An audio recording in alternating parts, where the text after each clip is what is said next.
কি হচ্ছে ওনার ওনার কি হচ্ছে? মেয়েটাকে কি কি ডিস্টার্ব করতেছেন কেন মেয়েটাকে? এটা কি মেয়ের আবার লাথি মারতেছেন? কি ব্যাপার ভাই? এই মেয়ে না তো এটা, বোরকা পড়ছে কেন? আবার কি হইতেছে এগুলা?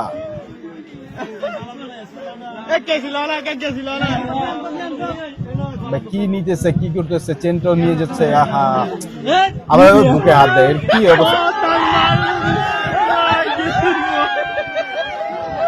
এটা পড়া দরকার ছিল কি? আবার ভিতরে কাপড় রাখছেন, নিচে তো লেভেল। কি দরকার ছিল ভাই এটা পড়া? আবার মুখে হাত দিতেছে না। না গে না, ছেলে। এটা গে তো হওয়ার কোনো চান্স নাই। নারী নির্যাতন। হ্যাঁ, লোকটাকে অপদস্থ করা হলো। ছি ছি ছি।